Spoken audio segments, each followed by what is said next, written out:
होत्या अधिकारी त्यांनाही सांगितलं की ठीक आहे, त्यांना चिडू द्या, काही बोलू नका. आमच्या भगिनी काही संतप्त झालेल्या होत्या, त्यांनाही आम्ही सांगितलं की जाऊ द्या, बोलू द्या, त्यांना काय बोलायचं असेल ते. आणि 10-15 मिनिटांमध्ये मग त्या तिथून निघून गेल्यात. एवढाच तो त्या ठिकाणी जो प्रकार झालेला आहे. पण मोर्चा जो निघाला होता तो महिलांसाठीच निघाला होता. खरं म्हणजे महिलांच्या आरक्षणाच्या संदर्भातलाच तो मोर्चा होता, बिलाच्या संदर्भातलाच तो मोर्चा होता. आणि पण त्यांचा राग, संताप हा खूपच अनावर झालेला होता आणि म्हणून त्याच्याबद्दल बोलत होत्या. पण यापुढे निश्चित आम्ही अशी काळजी घेऊ. मोर्चा असला, आंदोलन असले की असे प्रकार नेहमी घडत असते याची आपल्या सर्वांना कल्पना आहे. पण पुन्हा मी सांगेल की पुढच्या वेळी आम्ही या संदर्भामध्ये अधिक काळजी घेऊ. पण त्या ज्या बोलल्यात मला वाटतं ते काही फार संसदीय भाषेत नव्हत्या. त्यांनी सुद्धा ठीक आहे, त्यांचं म्हणणं होतं, त्यांचा राग होता,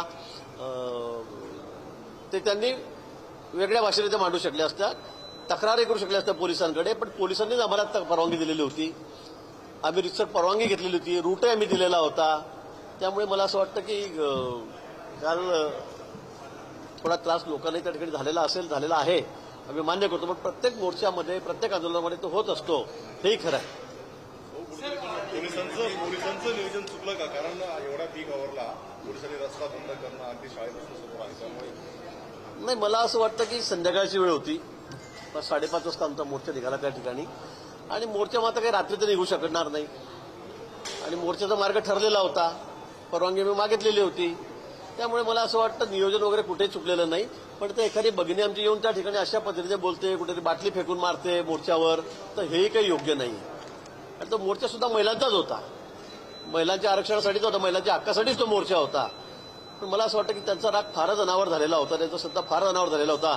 पण त्या काही असंसदीय भाषेमध्ये बोलत होत्या, हे काही योग्य नव्हतं.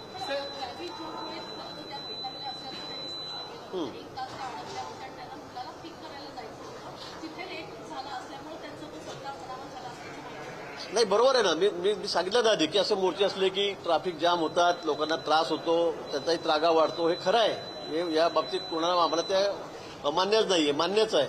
पण आता शेवटी महिलांच्या हक्कासाठी हा मोर्चा होता. असे मोर्चे आपण बघतायत मुंबईमध्ये, शहरामध्ये, राज्यामध्ये, देशामध्ये सतत निघत असतात.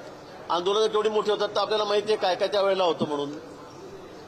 आणि म्हणून मग अशा पद्धतीने तुम्ही तक्रार करू शकल्या असत्या, पोलिसांकडे केली असती, थोडा सौम्य भाषेमध्ये सुद्धा तुम्हाला राग त्या ठिकाणी व्यक्त करता आला असता.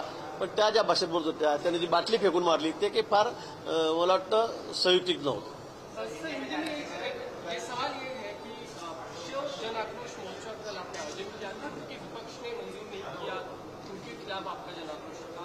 लेकिन जो महिला घंटे भर से रुकी रही थी, खड़ी रही थी ट्रैफिक में, अगर उसका जन आक्रोश दिखता है तो उसमें गलत क्या है, गलत कैसे? मैं गलत नहीं कहूंगा. कल महिलाओं का जन आक्रोश मोर्चा था. महिला बिल पास न होने के कारण कांग्रेस के खिलाफ महिलाओं ने इसका आयोजन किया था और हजारों की संख्या में हमारी बहनें महिला उस मोर्चा में शामिल भी थी. लेकिन देखा रोड पे जब हम चलते हैं, मोर्चा कहां से कहां हमको वर्ली तक लाना था, तो रोड तो ब्लॉक.